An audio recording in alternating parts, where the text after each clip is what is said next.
Hello, Tammy. Hello, Narsima. Good Hi, morning. Raju. Can you hear me okay? Yeah, you're fine.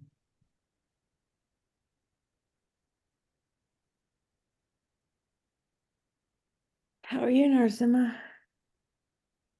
Oh, Say- it's a rough 2 weeks. And I'm not going to be doing a single bit of my own work for 4 weeks. Other obligations and stuff. That's how it goes. I feel the same way. Yeah. I thinking that it's just it feels not right. Yeah. Yeah, but it's yeah.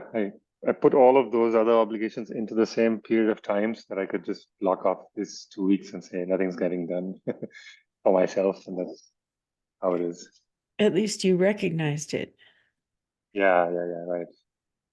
I viewed it with denial. But you have Oh, a it lot more can't going be on. that bad. Oh, yes, it can. Yeah. If you're a postdoc, this is like the freest you'll ever be. I Enjoy, know. Really, stretch it out, it's the live best time, it, you know. lean in.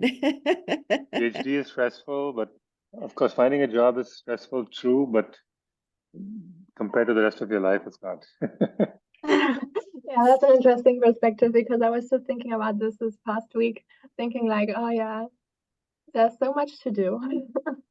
But apparently it's the freest period. Yeah, I find it still stressful. Yeah. When you get your first job offer and it's 6 months away, then those 6 months will be the freest in your life. Yeah, maybe.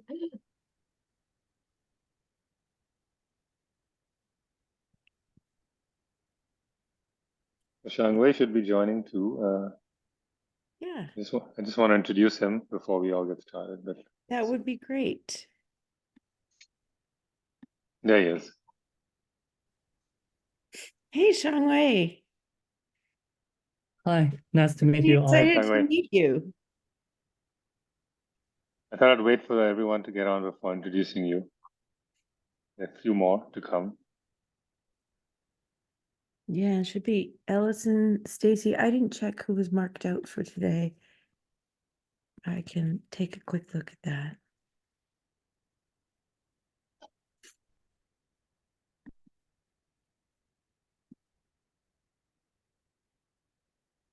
And we shouldn't wait too long. Yeah. Ellison's out today, so not wait for her. I guess Chris is the only other. Yeah.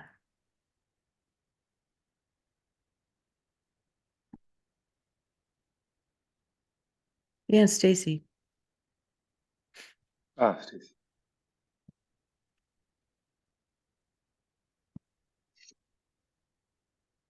Well, we could say something about ourselves to Shangwei while we're waiting. I didn't want to take the time to go through everyone so we can leave time for everyone's presentations, but we can do it for a few minutes while we're waiting. What do you think? Yeah, why don't I popcorn you all and just your, affiliation name.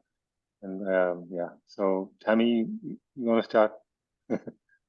Yeah, hi Shangwei. I'm Tammy Bond. Well, you can see all our names on the screen. Actually, mine says Bond Group, so you can't see my name. Anyway, I'm at Colorado State University. I'm officially in the Department of Mechanical Engineering. I'm sort of glomming over to systems engineering because that's really more my style.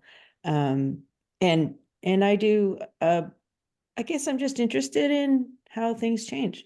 And frequently that has physical effects or effects in the physical world.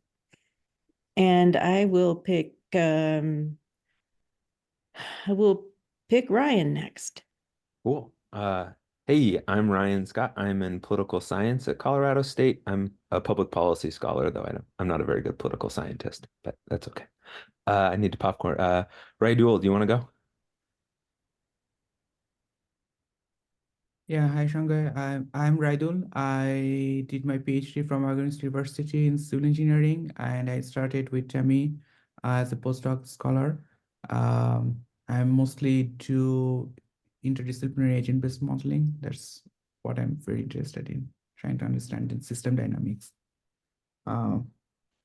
Zara, maybe? Hello, Shangwei. I'm Zahra and a PhD student that working with Tammy, and my major is in systems engineering. Nice to meet you. Adam? Yeah, my name's Adam Mayer. Pleasure to meet you. I guess I think of myself as an interdisciplinary social scientist who studies a lot of energy-related topics. And I don't think Chris is gone yet. Hi there. I'm sorry I'm a couple minutes late here. My name's Chris Messer, and I'm from CSU Pueblo. I'm in a sociology department, and I am more or less doing interviews for this project. It's good to meet you. Karthik, yeah. I'll go next. Yeah. Hi, Shangwei. I'm Karthik. I'm at the Yale School of Environment, and I'm an engineer trying to convince people that I can do computational social science. So that's me. And Christina. Hi. You know each other. Yeah, we've met before. Yeah, I work on electrification, electric vehicles, heat pumps, you know that. Yeah. Anyone left? I think that's all right. Except Great. Shangwei, of course. Yeah. Shangwei, you want to introduce yourself? Sure. Yeah. Yeah. Hello, everyone. Nice to meet you all. My name is Shangwei Liu. I'm actually just defended last month. I'm now a postdoc at the Public Policy School in Princeton University.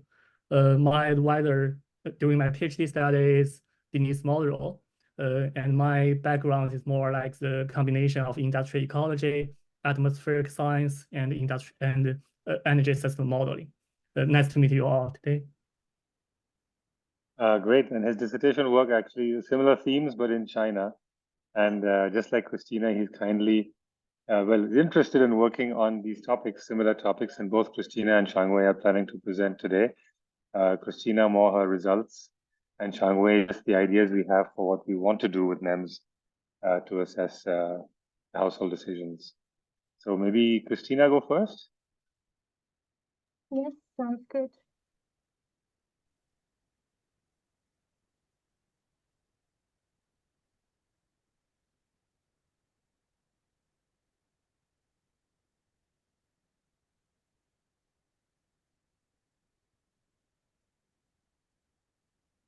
Yeah, so we can see. I think it's not in presentation mode yet. Yes, that takes a while. So here we go. Yeah.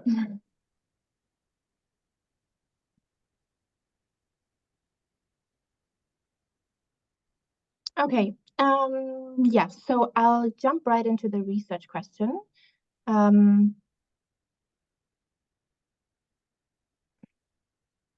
Yes, so what we're trying to answer is what factors drive heat pump adoption in the US. It's very broad and we're all kind of working on this. But the interesting thing is that it's not only about the characteristics of housing units that have a heat pump, but about what makes them adopt a heat pump. So what changes between when they did not have a heat pump and when they have a heat pump, and what characteristics did they have before they switched to a heat pump? That's the idea and the main focus. So we know from literature that fuel prices, climate, socio-demographics, and housing characteristics play a role in this.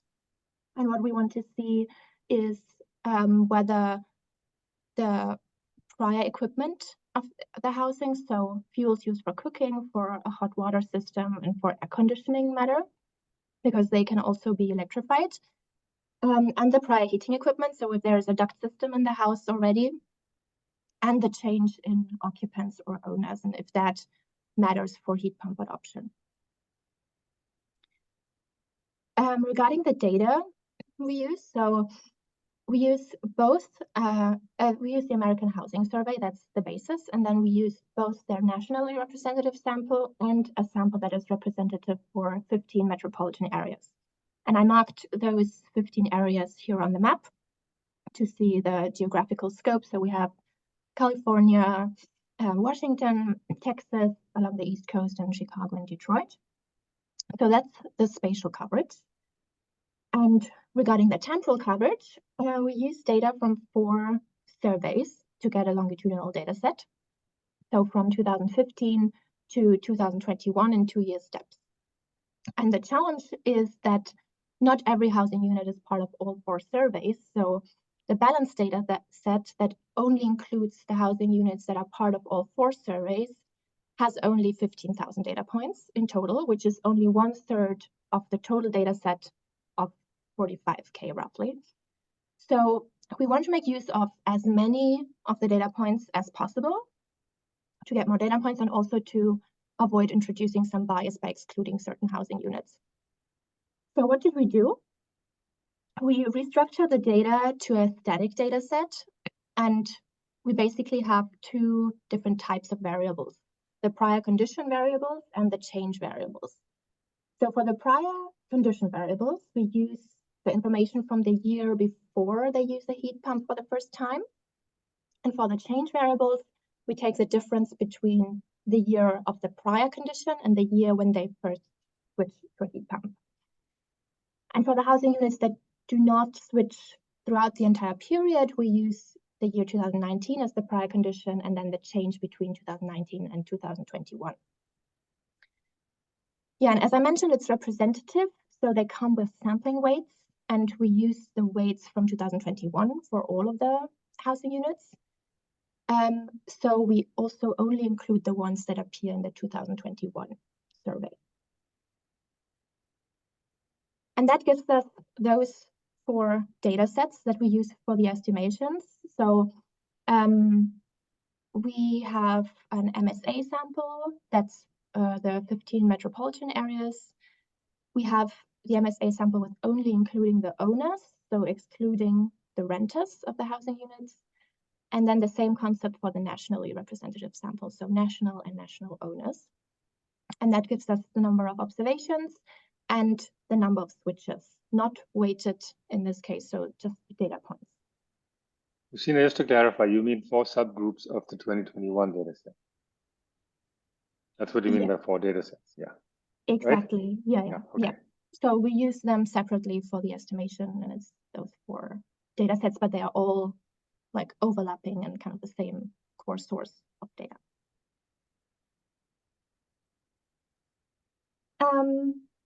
This shows the share of locations of the ones that switch per year. So in 2017, we have 100 data points that switch, representative of about 100,000 housing units. In 2019, we have 200 data points, about 250,000 housing units. And for 2021, we have over 300 and over 400,000 housing units. But to show that there's quite some bias in terms of locations, like in 2017, Miami is quite dominant, and also for 2019, it's quite a large share. The dark green one is Phoenix, the lighter green one is Dallas, DC is the yellow one, New York City is the orange one. So of course, we don't have an equal split across locations. This one shows some more descriptives. So the blue columns refer to the ones that switch to a heat pump, and the gray ones refer to the ones that do not switch to a heat pump. And I show 3 characteristics. AC means they have a central electric air conditioning.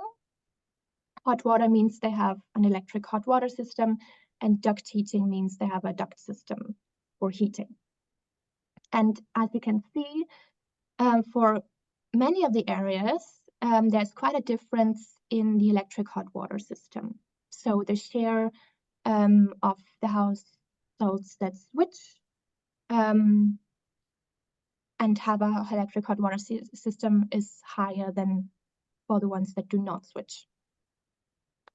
For some areas, that's not the case. Like in Miami, it's pretty equal. And for some areas, like here in San Francisco, the share of electric central air conditioning is actually much higher for the ones that switch. But it kind of indicates that electric hot water could be a good indicator. yeah, if you have any questions, please feel free to interrupt. Can I just comment? Can you go back to the previous? Yes. It's kind of interesting that the AC ownership difference is stronger in the cooler climates, but in the warm climates down in LA and Dallas and Houston, Miami, there's not a significant influence of whether you have AC or not. But as you go up north, you see a big difference. It's kind of interesting. Yeah. That is a little bit ascribed to houses in the north didn't have central air conditioning systems. And so if you already have the central air conditioning system up north, you might be more likely to use that forced air ductwork that's already existing in the home. But if you had an oil furnace and like window air conditioning units, then the retrofit is a lot more expensive because you have to put in central air conditioning or use the like mini split heat pumps, but that doesn't work on like a large home as well. Yeah, that was exactly one of our hypotheses coming in. I was curious that in the south, that doesn't matter as much. Maybe they have They a all lot have of central. Yeah, so They all could have it be central. that they all have it already, so that's They all not a have central. Yeah. So if you have a central in the north, then you're more likely, and which is why there's a big difference. Yeah. Does the data disaggregate between mini splits and central systems? Yes.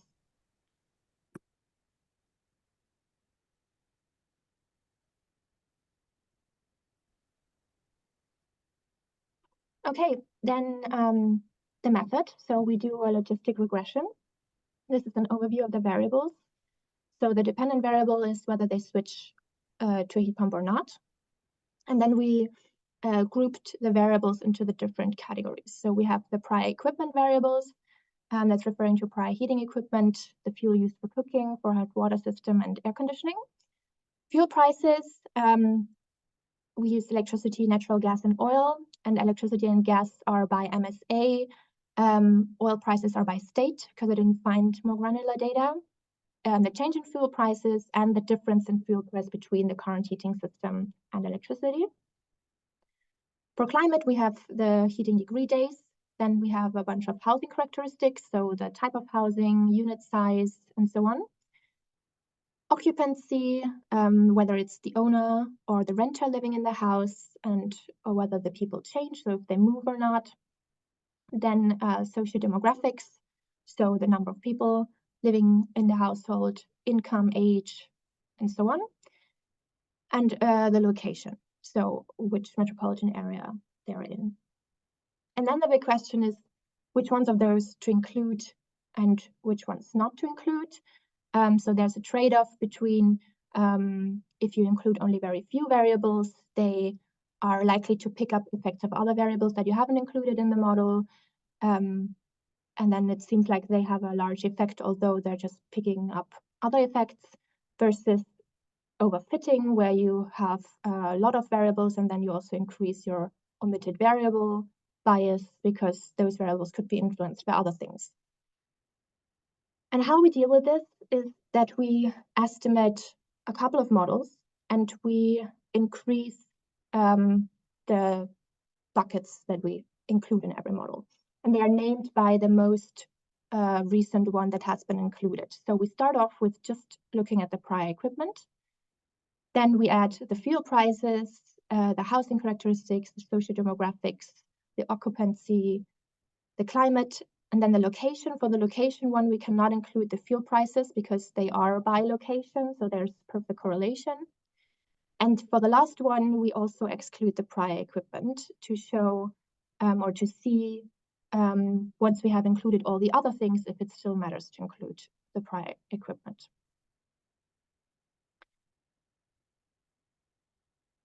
So we have these 8 models estimated for the 4 different samples that I described before. And this shows the F statistics. That's not an ideal measure, but it compares each of the models to the null model, so just with an intercept. So the higher the value, the better if it is the model. And you can see that just including the very few prior equipment variables can explain quite a bit. So those are the best models for each of the samples. And when we look at the ones where we exclude the prior equipment, they are for almost all of the samples the worst ones. But there are some caveats for that, because that also penalizes for if we include variables that are insignificant. So for example, for the socio-demographics ones, it's a lot of variables that are included at once. So that kind of reduces the measure, but it's an indication. This shows the average marginal effects for the MSA sample in this case. And this figure is basically just cut in half. So it basically just continues running on the second, on the right-hand side. And there are two kind of scales. So the first one shows all the significant effects. So that goes from like -8 to +2. And then the second one is zooming into the gray lines in the first one. So the B is zoomed in the gray lines of the A plot. So when we look at the A part, we see that the large effects that are outside of the gray area, so basically the MSA effects and the price, especially the oil price. And the oil price is by state, and for the like whenever we include the price, we cannot include the metropolitan areas. So it's likely that the price picks up parts of the location effect. And if we zoom in, so looking in the B part, and we look at the prior equipment, let me see if I can get a pointer. So they are here, like the heating system and the electric hot water. So first of all, they are significant across models, otherwise they wouldn't show up in this plot. And the effect does not change much across the model. So the orange ones are the first model where we only include them, and the effect is a little bit larger.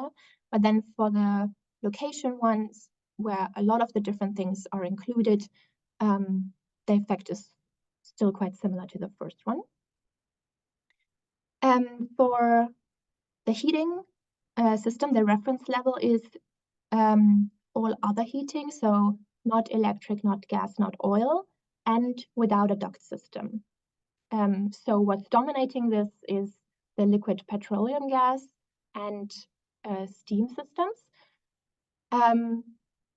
But what we can conclude is basically that having a duct system is not enough to switch to a heat pump, and that's kind of what we saw with the descriptives before already. So just having it is not enough to switch, but yeah, okay. Okay. It doesn't make you switch, or it's not enough to tip you over. Okay. Yeah, I always struggle how to put the knots in or the positives and the negatives in terms of statistical significance. So In the B, are they? I can't tell if they're positive or negative. Yeah, so these are negatives mostly. Yeah, so we were discussing this in respect to the reference level. So since the reference level is a no duct system and everything else besides electricity, gas, and oil, it would make sense if it's a positive effect. yeah, it probably helped to have a zero line on that Yeah, that's true. right-hand graph. Yeah. What you're finding is that in the prior equipment, what's most important and what increases the likelihood of switching is the hot water being electric and the hot water changing to electric. Yeah. Right? Yes. But not the ducting, which is kind of surprising. Yeah, that's what we originally thought, but it's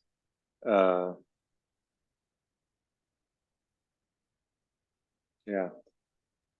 Are you using fixed effects for all those? Are your MSAs all fixed effects essentially? Yes.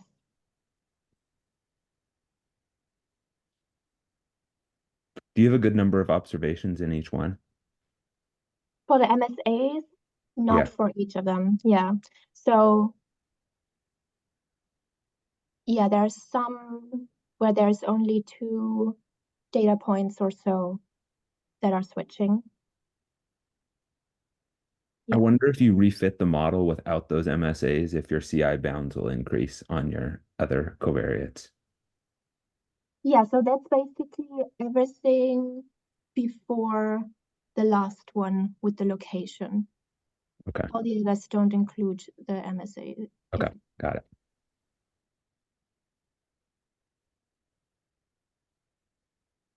And the AC one is not even significant.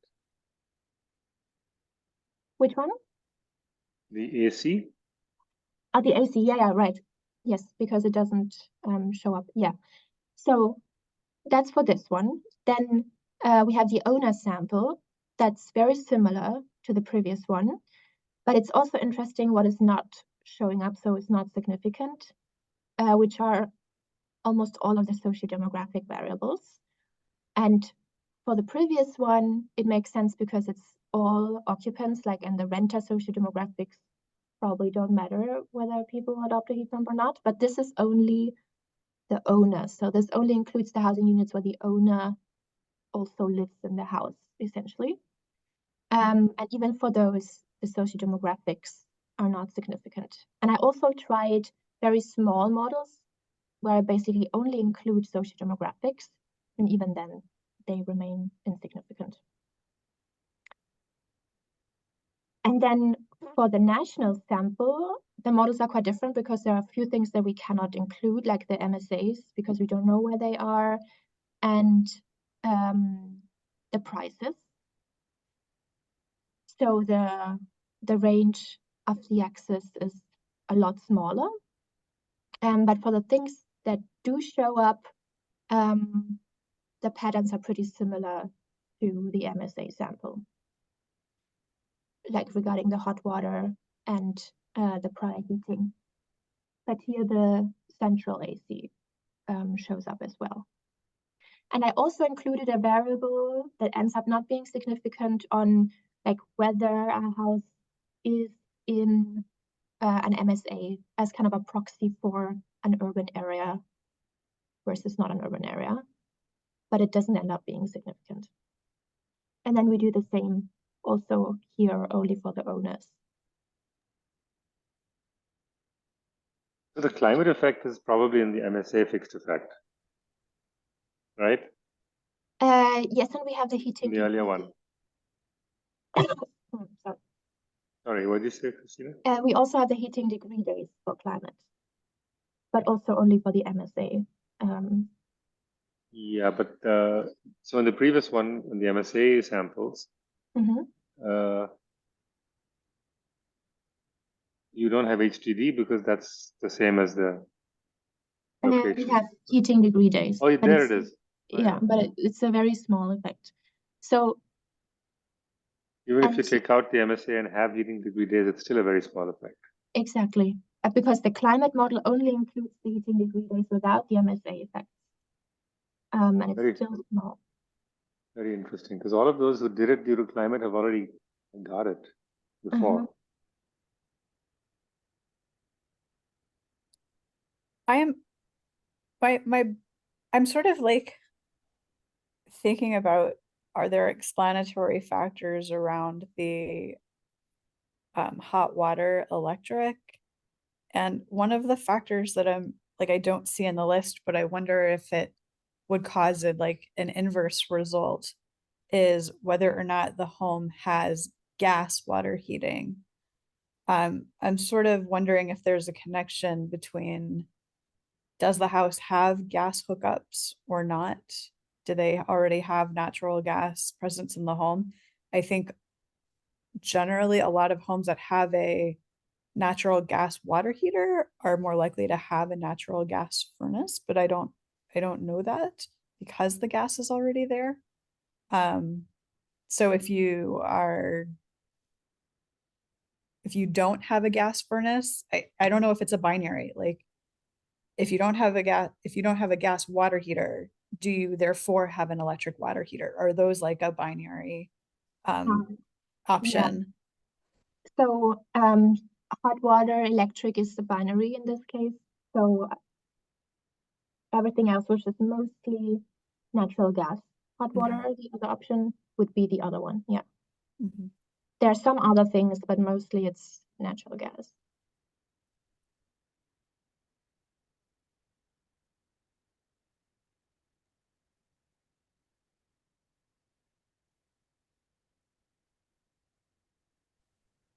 And I'm sort of curious, just the oil price and the red line, oil Yeah. price and climate.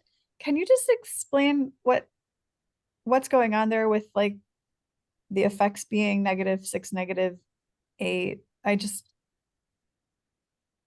I don't have like the statistics down. So I just need like a layman's explanation of what's going on. Yeah. So that would mean the higher the oil price, the less likely it is that you adopt a heat pump, essentially, which is counterintuitive. But Yeah. for the oil price one, I think it represents other aspects because it's by state, and for that model, we cannot include the MSA effects. So basically, all the MSA effects are kind of squeezed into the oil price variable. That's how I would explain it. Is that the price of heating oil? Or Yes. Yeah, heating oil. okay. And so somehow you're able to identify the price of oil at the time of decision? At the MSA level. So electricity and gas prices are at the MSA level. The oil price is at the state level. Okay, but I guess my question is something like you have different years, and between one year and another, you can tell that they switched sometime, right? So like 2017 to 2018, if you see a change in the heating system, then you can tell that they switched during that Yes. time. Is it the price of heating oil like during that winter? Or Yes. how? So that would be basically the year before they switched or did not switch to heat pump. So it is time dependent. And I also included variables that end up not being significant, like the change in the price. And so in general, and specifically for the household, whatever they're currently using. So let's say if they use heating oil, one variable represents the fuel price difference between the heating oil and electricity. Then, Christina, our hypothesis that price of oil is picking up locational attributes, is it verified by the model where you do include MSA and then you don't have that effect of the price of oil? Because it's all red. Yeah. So it goes both ways. So the climate one, the red one, only includes the prices without the locations. And for the locations, we don't include the price. So that's why there's no blue line for the prices. But we cannot tell what the price effect would be in that case.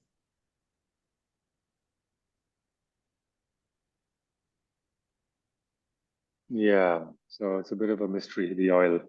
Yeah. Is there, I don't know if we should read too much into this, but is there some time dependency going on with oil and gas there? Between oil and gas, you mean? Or just, well, so like if I think about oil prices and gas prices, like there's probably temporal trends across your data set generally, so like correlation across years. Mm-hmm. And I wonder if that could be part of what's going on there, because I think it's a really, if we have a counterintuitive finding, to me, the obvious thing is, well, something else is going on. Yeah. But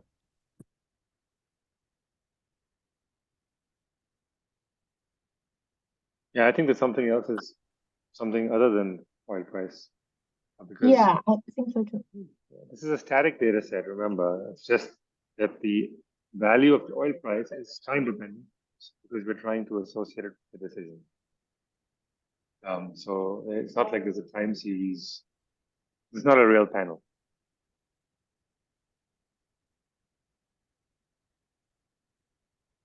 So if you were to just step back, Christina, how would you summarize sort of what you've learned from this? Yeah, so I did include a conclusion slide. So regarding the prior equipment, I would say that it supports the prediction of heat pump adoption, and particularly the electric hot water equipment can increase the probability to switch to heat pump. The change in occupants or ownership has a kind of small effect, but it's positive, but small. The MSA effects likely capture more than the differences in climate, because for the climate model, the heating degree days were had a very small effect. The socio-demographic variables are mostly insignificant or show a very small effect on heat pump adoption. And we find only minor differences between the samples of renters and owners versus only owners. And we also do not find substantial differences regarding those things between the sample households in the metropolitan areas versus the national sample.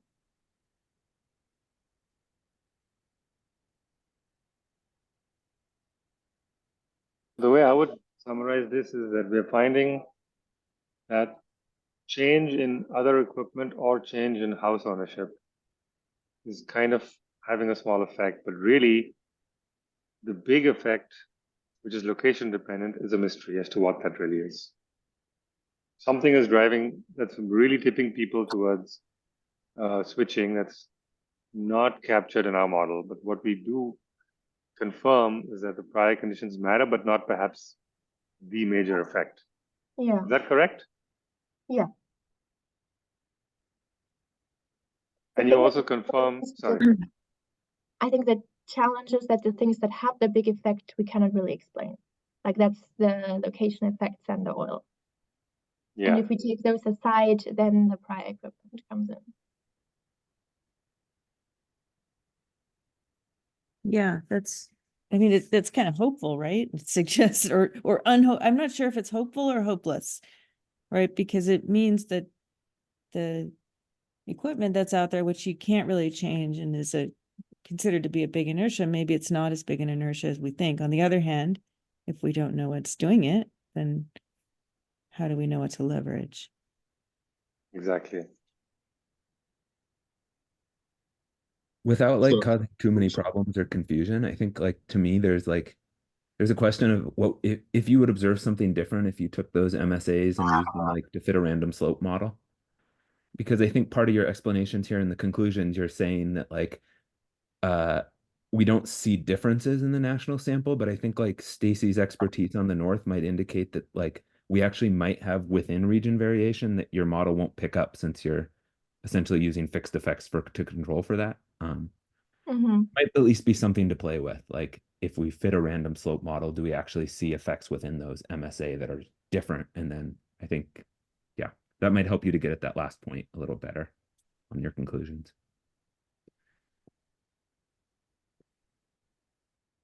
So I was going to suggest a few things that would probably be a significant amount of work.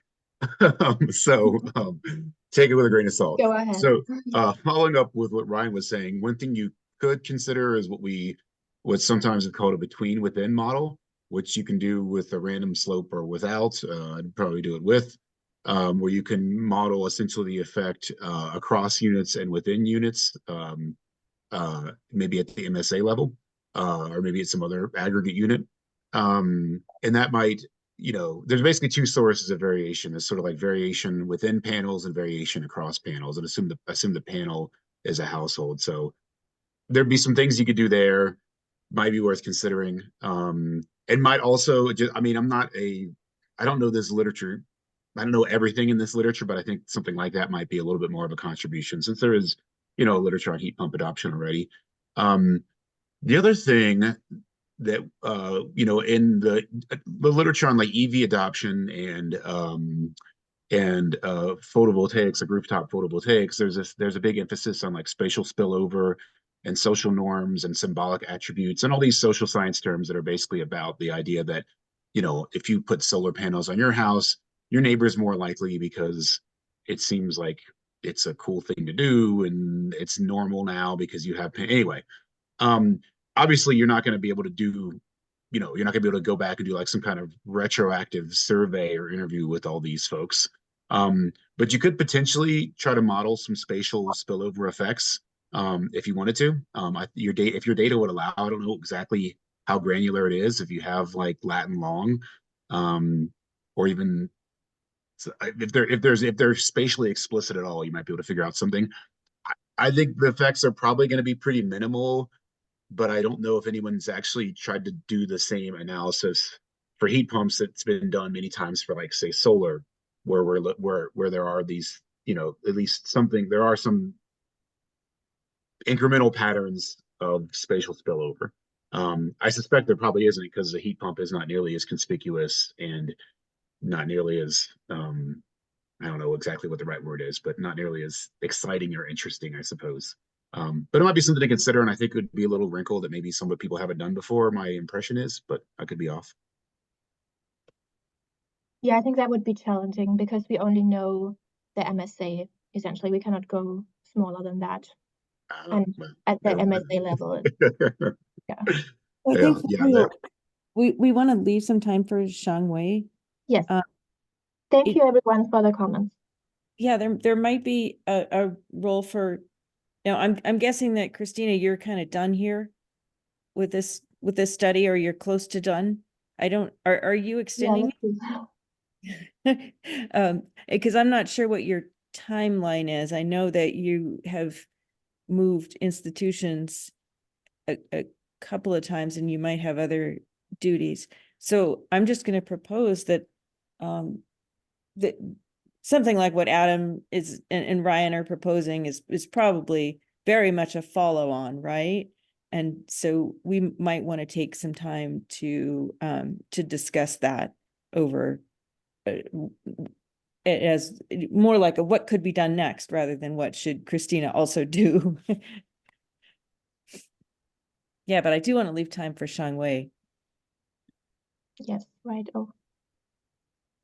Yeah, thanks everyone. Go ahead, Shangwei. Let me share my screen. While he's setting up, maybe I can just frame a little bit. So this is motivated by the the issue of this two-stage decision, and that do models in the conventional sense, the market allocation models that are being used in the US by the government, to what extent are they really representing realism in terms of this adoption, two-stage adoption? And so we wanted to have a point of comparison of one of these national models. And so it looks like there's the possibility to modify NEMS a little bit to add some of these aspects of things that may actually push people to even consider changing their heat pump. And actually NEMS has more than we thought in there, but it still can be improved. So Shangwei, go ahead. Yeah. Thanks for the introduction.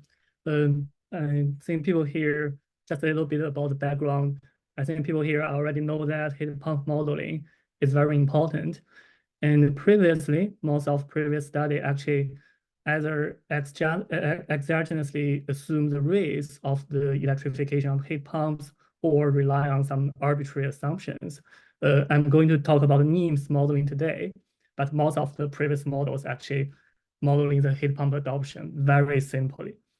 NEMS model is for people who are not familiar with that NEMS model. NEMS model is actually used by the DOE, the Energy Information Agency, to develop the annual energy outlook. So it has very important policy impact. Basically, what I'm trying to describe today is like how NEMS model the heat pump adoption. In the NEMS modeling, is basically they have three components. The first component is called the total replace market. It's like people who are considering replacing their existing heating equipment. The first thing is like you want to replace. And the second is the switch eligibility. which means like the people are consider switching their heating equipment. Like previously they have a natural gas furnace, now they are consider switching to a heat pump. And the third one is a choice model. You need to make choice, basically based on the life cycle cost. So I will describe it one by one. The first thing is like the total replacement market. In NEMS modeling, it's really simple. It's based on basically use a retirement rate. And this also assumed based on the selling data or the shipment data. And you can see the figure here, I'm showing here, the base year is 2015. And they assume like by which year, what the fraction of the existing heating equipment will be retired.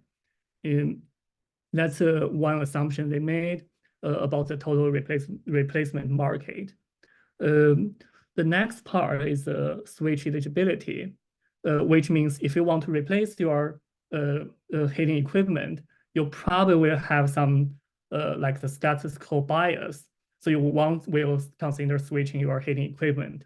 Like if you previously have a natural gas furnace, probably will still want to choose natural gas furnace without considering other options. In NEMS model, to represent this status quo bias, they basically assume like the only 20% of the single family homes can consider switch fuels in any projection year. So that's a very arbitrary assumptions here. That's the second part. The third part is like when people consider making a choice of the different types of the heating equipment, they need to have a choice model. This is basically based on their life cycle cost. What I'm showing here is the equation. If people like equations, it says that's a basic logic choice model. And what's the only thing they made adjustment is like they have a bias factor here. And still in NEMS model, they also assume like like people actually prefer using a natural gas furnace rather than a heat pump by using this bias factor. So and also based on this is basically on the bias factor and their life cycle cost and the switch cost. And also for life cycle costs, they also have very high discounting rate to account for future operating costs or future energy savings from heat pump. And the next one is also fuel price. And all these parts in NEMS model is basically modeled in 9 regions, United States, the census regions of United States. So there is only 9 regions in geographical modeling here.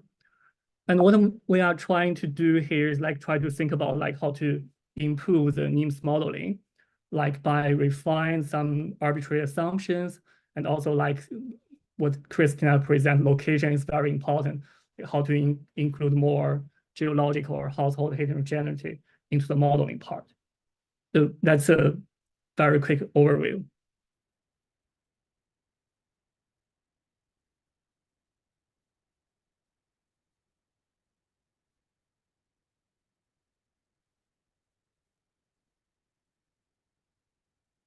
So Shangwei, this is a really nice overview of NEMS. I really appreciate it because I think we haven't had it laid out for us exactly what's in NEMS. What do you think is most in need of work, and what are you hoping to tackle first? I think probably the first thing is like we have many ideas here. Like the first thing, like for the replacement market, we can use like thinking about the existing stock. We have the data like the age of the different heating equipment. Actually, like in Florida, their age of the natural gas furnace is much younger than the age of the furnace in California. So there are some regional heterogeneities there in the replacement market. Do you know why that is? I'm just curious. I think probably the reason like I actually don't know, but probably like people purchase more heat pump, more furnace. Actually, I don't know. No, that doesn't make sense. Actually, I don't know why, but there is some difference in the age of the heating equipment. Yeah, that's really interesting because I think without understanding I don't want to go off on just one thing. So, okay, that's a great example. Yeah, yeah. And also like the 20% single family can only switch. That's also doesn't really make sense. Like especially in future, like people probably will get more exposure to the heat pump stuff, and people probably will think more, not only think natural gas furnace the default choice. That's probably also changed people's status quo bias. So the 20% stuff is also not a good assumption for future projection, I guess. So, I mean, the age distribution is one thing we were thinking to try and implement. I mean, we have to be simple, you know, while saying we don't want to mess too much with the spot fan code, but I think the age distribution is one thing. You know, I also am seeing there's this double bias against heat pumps in the 20% and the bias factor and the life cycle cost. You know, I don't know. It's I think they're just trying to calibrate it to the actual numbers today. But that doesn't help you project with any sensitivity to changes, you know, in the marketplace. So we could play with that bias parameter and see how much does that affect the adoption rate if you simply didn't have that extent of bias. It's just a sensitivity to understand, because nobody who's using NEMS does that kind of sensitivity analysis. You know, it's like we talk about opening up the black box. This can be an opportunity to do that. Another thing could be heterogeneity. We have multiple income groups that have different discount rates. You know, low income groups have much higher discount rates. So it is possible to let's just split it into two groups with everything the same, except we change the discount rate and maybe, maybe some other factor that we think may vary with the income. So we are open to ideas, but we want to operate in a framework where we're making incremental changes so we can look at the effect of that with all else equal, so that we can actually look at the NEMS forecast as a counterfactual for all of these sensitivities. And that's what's useful about it, because they have fuel price projections and market costs of equipment, other things that stay kind of fixed in the model. So open to ideas. Does it, this goes back to an earlier question I had in the chat. Does it only analyze people who completely switch? Or could it also, is it able to look at people who have a gas furnace and also install a heat pump? Because like as been going through permit data, I actually see that a lot. Yeah, so here this is the forward forecasting model. Absolutely no linkage to his actual historical conditions. Okay. Right, it's a single representative household. It's just a certain percent of them that are going to consider the choice model, right? We have no idea who they are, where they are. It's just completely aggregated. The only thing they have a sensitivity to is I think they have taken into account res stock type information on building shells, so that the life cycle analysis is customized a little bit to different building types. But the socioeconomic is just a single household type. You know, so yeah. But I guess like, so in the heat pump adoption at the end, like when we get that, is that assuming that the household has completely switched to a heat pump? Or is it just like this is the count of heat pump adoptions and they could still have their old fuel type? Does that make sense? Yeah, I'd like to see more on what you're talking about, Ryan, because I wasn't aware that houses were keeping more than one heating system, just like they have two refrigerators when they buy an efficient. Yeah, I wasn't either. And that's why I was curious, is as I've been coding what Yeah. houses are doing, I keep seeing this happening. And it's something that like I haven't seen reflected in any of these models. No, I don't. Oh, I know one reason for that. It's a totally state dependent. It depends on the building codes. That you in very cold climates, the heat pump of old, right? These are old building codes. The old heat pumps would not be able to heat the home to a comfortable temperature in very cold climates. So, like in Connecticut, you're required by law to have a backup heating system. Yeah. Because you can't get to -5 degrees Fahrenheit with the heat pump, and that's against the law that you're allowed to do that.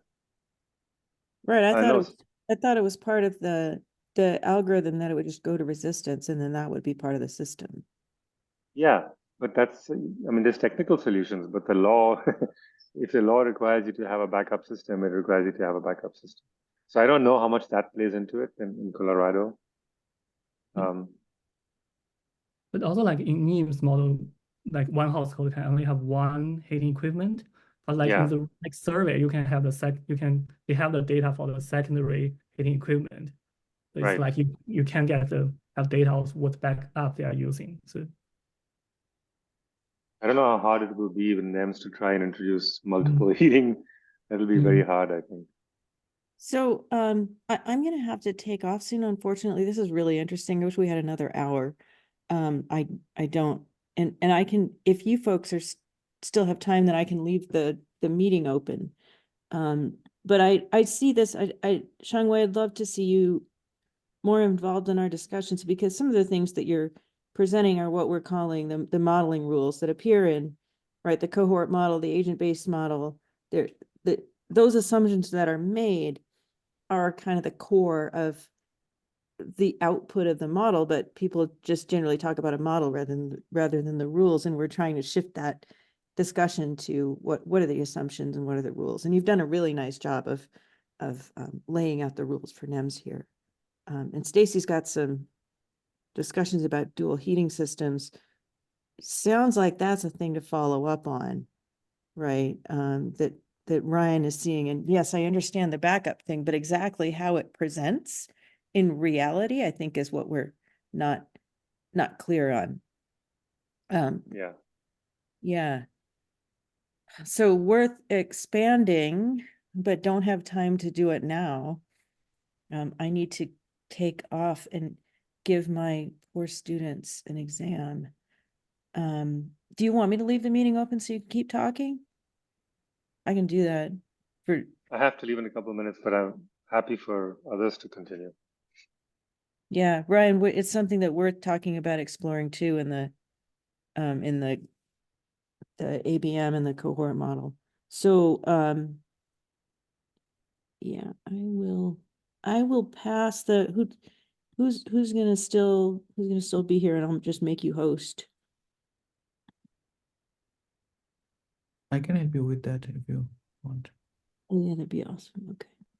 Okay, I'm assigning you. And I will watch the end of this because I'm super curious. I feel like we could do like more modeling meetings just on these rules, right? Anyway, yeah, super cool stuff. Really nice work, Christina. It's nice to see this coming to fruition, even if it is surprising us and some things are not showing up as significant when we thought they should be. And Shangwei, looking forward to what you can do on NEMS. Okay, I'm taking off. Y'all can stay here. Have a great weekend. Thanks, Tammy. Bye.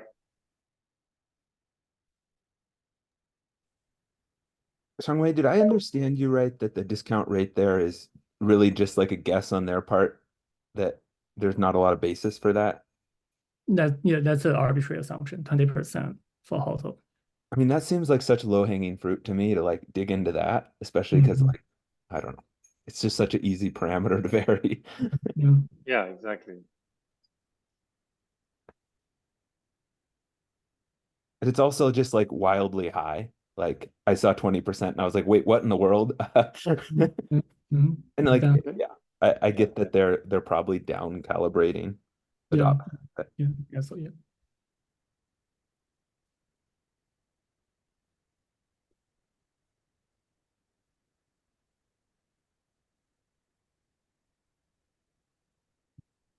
Any other suggestions for what you think? So this bias business, right? This bias parameter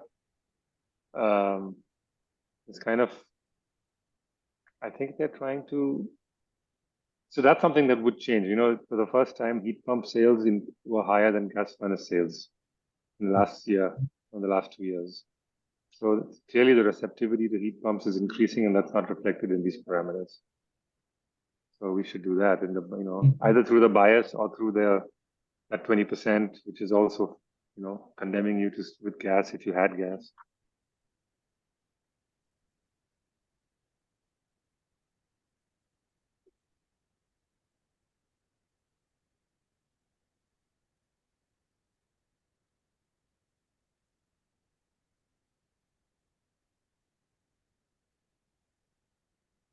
I have to run. Thank you both Christina, Shangwei, I really appreciate it. I'll follow up with both of you, and nice to see you all. And yeah, we could keep chatting. Bye.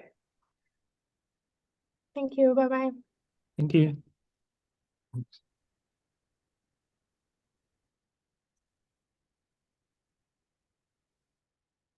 Christine, if you'd like, I'm happy to read your paper too before you all submit it. If you need Oh, you that know, would be great. another set of Yeah. eyes on you. I've ran way too many logistic regressions in my life.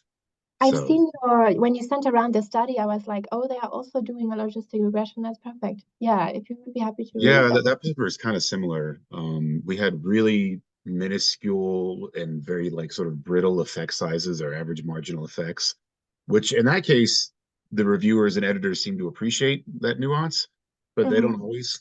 So I think you're kind of going to be in a similar situation where you're dealing with like very small effects that might be a little bit brittle if you tweak them, might not be very robust. And sometimes reviewers and editors seem to appreciate the fact that you were careful and nuanced, and other times it seems like they don't. So anyway, um, yeah. Yeah, but know- thanks for offering. That would be nice. If I got your paper, I think like my first panic would be there's too many variables here. Yeah, but how would you select? So I was trying to account for that by having all those different models with like fewer variables and then some models with more variables. Because Yeah, I don't know if there's a great answer. I always tell my students like trust yourself. Like you're the researcher. Like we have a role in research. Because like when I look at your model, my panic is like ultimately a logistic regression is a contingency table. And you have so many cells there. There's going to be some cells that have really low counts. And so like that could be the other thing you do is go through your variables and get rid of the variables that are leading to small cell problems. And like you're not going to be able to use like your F statistic necessarily to do that. Like it's something that like I almost always do by hand. And it's not something you can easily explain to reviewers either. But like I think that's a good analytical strategy is like make sure you don't have small cell problems because I think that's where logistic regression just gets to be really, really difficult. The other thing that like we always tell our students to do, and this is like a bad idea, but it's sometimes a good idea, is to just fit like the normal linear probability model. Uh, and why I might do that is to the extent that like you get the same result and it's like you're not having different findings. You can put the logistic model in the appendix, and most reviewers have a way easier time understanding a linear probability model. So it's like one of those things that it's a wrong model, but like it's sometimes more useful for reviewers. Adam, I don't know how you feel about that, but Yeah, I mean, you'll see papers where people have put a logistic model and an LPM right next to each other in the same table, which can sometimes be difficult because the coefficients are not like they're not Yeah. interpreted the same. And so sometimes, I've even had to catch myself like not just scanning across the table. Like, oh, that's so I mean, I think it kind of depends upon the field. I think economists and like in like epi and health related fields, they'll sometimes run an LPM and then a logistic regression, and maybe even like throw a probit regression in an appendix.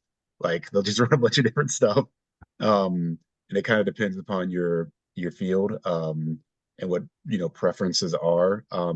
That Firth logistics thing that I posted in the comments is supposed to be significantly less biased in the case of separated data or partial separation. In other words, like sparsely distributed data. There's some simulation studies that are not as sophisticated as maybe I'd like that seem to purportedly support that notion, I guess I should say. That might be something to consider also as like an additional robustness. I mean, it's also just hard to guess what people are going to want you to do. And what, unfortunately, a lot of this is kind of there's this inherent subjectivity about what best practices are kind of at the end of the day. Yeah. So I spoke to a statistician and he basically told me that I cannot interpret any of the coefficients at all, or like marginal effects or anything. I should just go with prediction and kind of add and exclude variables and see what model has better prediction, because yeah, there's most likely some bias, and yeah, so technically, like strictly speaking, we could not interpret any of this and just go with like prediction fit essentially. Yeah, I mean that's the big argument. Was one of the big arguments for the LPM, right? Is that you can't logistic regression coefficients are not directly interpretable unless you are some, I don't know, some genius or something maybe that can like back transform them in your head.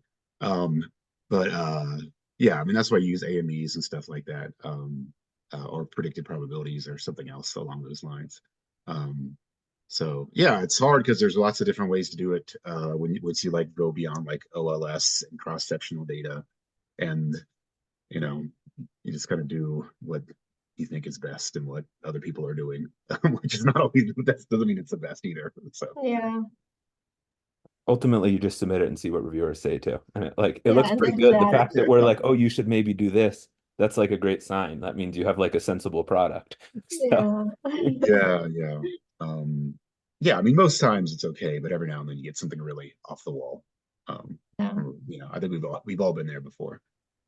So I gotta run, folks. Thanks. Yeah, thanks Yeah. so much for your comments. All right, take care, everybody. Yeah, thanks everyone.